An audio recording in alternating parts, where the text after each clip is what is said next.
اور اب آپ کو بتائیں کہ کرائسٹ چرچ میں مساجد پر حملوں نے آئرلینڈ میں موجودہ مسلمانوں پر بھی بے چینی پیدا کر دی ہے۔ آئرلینڈ کی مختلف مساجد میں غائبانہ نماز جنازہ ادا کی گئی اور مختلف شعبہ زندگی سے تعلق رکھنے والے افراد نے اسلامک سینٹرز میں آ کر افسوس کا اظہار کیا۔ آئرلینڈ سے فیصل مرزا کی رپورٹ۔ دہشت گردی دنیا میں کہیں بھی ہو قابل مذمت ہے۔ نیوزی لینڈ کے شہر کرائسٹ چرچ میں مساجد پر دہشت گرد حملے پر پوری دنیا کی طرح آئرلینڈ کے مسلمان بھی غم سے نڈھال ہیں اور شہداء کے اہل خانہ سے اظہار یکجہتی کر رہے ہیں۔ اسلامک کلچر سینٹر آئرلینڈ کے سیکرٹری نے کہا کہ اگر مسلمانوں نے اس دہشت گردی کا مقابلہ کرنا ہے تو سب کو متحد ہونا پڑے گا۔ ان کا کہنا تھا کہ اگر مسلمان متحد نہ ہوئے تو یہ سلسلہ نہیں رکے گا۔ انہوں نے مزید کہا کہ مغربی ممالک کے اسلاموفوبیا کی وجہ سے مسلمان اس وقت ٹارگٹ ہو رہے ہیں۔ انہوں نے یہ بھی مطالبہ کیا کہ اسلامک فوبیا کو ہیٹ کرائم میں شامل کیا جائے۔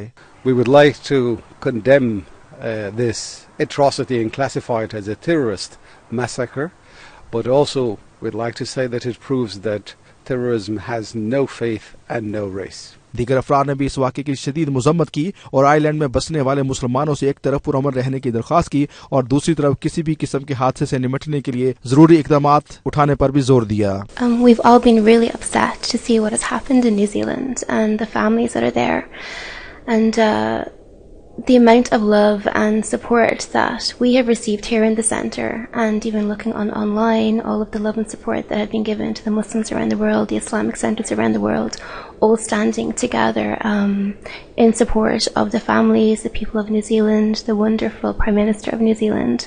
We do condemn what happened in New Zealand. We do denounce the cowardice, terrorist attacks against Muslims, against worshippers in the mosque, men, women and children.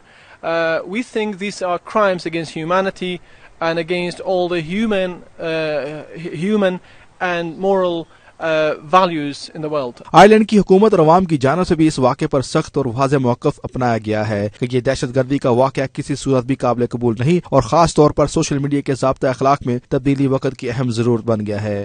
پوری دنیا کی طرح آئرلینڈ کے مسلمان بھی اس وقت مضطرب ہیں اس حادثہ کے بعد، لیکن جس طریقے کے ساتھ آئرلینڈ میں حکومت اسلامک سینٹر اور باقی کے بھی جتنے اسلامک یہاں پہ مقامات ہیں، جگہ ہیں جہاں پہ مسلمانوں کی زیادہ تعداد موجود ہے، انہیں سیکیورٹی کی یقین دہانی کرا رہے ہیں، اس سے ظاہر ہوتا ہے کہ اس حادثہ کے بعد پوری دنیا جو ہے وہ مسلمانوں کے ساتھ ایک اظہار یکجہتی کر رہی ہے اور پوری دنیا اس ظلم کے خلاف یکجان ہو کر کھڑی ہو گئی ہے۔ Faisal Mirza, 92 news, Dublin, Ireland.